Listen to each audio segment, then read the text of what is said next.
প্রাকৃতিক দুর্যোগ এবং দুই ঈদের দিন ছাড়া ৩৬৩ দিনই সচল থাকে দেশের অর্থনীতির লাইফলাইন চট্টগ্রাম বন্দর। ডিজিটাল এই যুগে বন্দরে জাহাজ ভেড়া, পণ্য ওঠানামা, ডেলিভারি, রফতানি সবই হয় অনলাইনে স্বয়ংক্রিয় ব্যবস্থায়।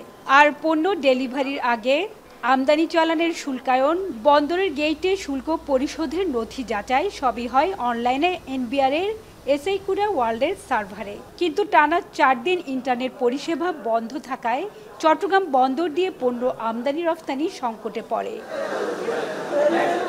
মঙ্গলবার সীমিত পরিসরে ব্রডব্যান্ড ইন্টারনেট সেবা চালু হলেও সার্ভার স্লো থাকায় কার্যক্রম ব্যাহত হয়। ফলে নির্ধারিত সময়ে পণ্য ডেলিভারি নিতে না পারায় পোর্ট ও শিপিং ড্যামারেজ বাবদ বিপুল অঙ্কের চার্জ মওকুফের দাবি করেন ব্যবসায়ীরা। এই সংকটে বন্দরের সার্বিক অবস্থা পরিদর্শন ও শ্রমিকদের মাঝে খাদ্য বিতরণ করতে আসেন নৌপরিবহন প্রতিমন্ত্রী। গত কয়েকদিনের ঘটনায় বন্দরের চলমান উন্নয়ন প্রকল্পেও এর প্রভাব পড়বে বলে শঙ্কা প্রকাশ করেন তিনি। পৃথিবীর দেশে দেশে যে বাংলাদেশের সার্বিক অবস্থার উপরে যে মেসেজটা গেল, এটা আমাদের জন্য ভালো না।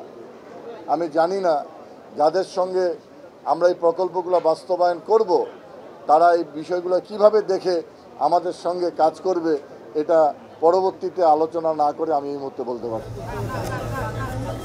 নৌ প্রতিমন্ত্রী আরও বলেন, জরুরি অবস্থার সময়ও বন্দরে ৪ থেকে ৫ লাখ মেট্রিক টন পণ্য হ্যান্ডলিং হলেও কাস্টমস হাউজের সার্ভার অচল থাকায় সেভাবে পণ্য ডেলিভারি হয়নি।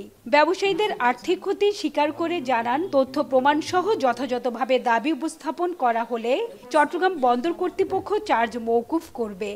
আমাদের কাছে ব্যবসায়ীরা সেইভাবে যদি উপস্থাপন করে, চট্টগ্রাম বন্দর সেটা নিশ্চিতভাবে বিবেচনা করবে যে আমরা সম্মিলিতভাবে আলোচনা করছি এবং এগুলোর সমাধান করার জন্য প্রধানমন্ত্রীর কার্যালয় থেকে সার্বক্ষণিক মনিটরিং করা হচ্ছে। কাজে আমি মনে করি খুব দ্রুত এই জটিলতা কাটিয়ে উঠতে পারবো আমরা। রেলপথে পণ্য পরিবহন বাড়াতে উদ্যোগ নেওয়া হবে বলেও জানান নৌপরিবহন প্রতিমন্ত্রী। হাজেরা শিউলি, এখন, চট্টগ্রাম।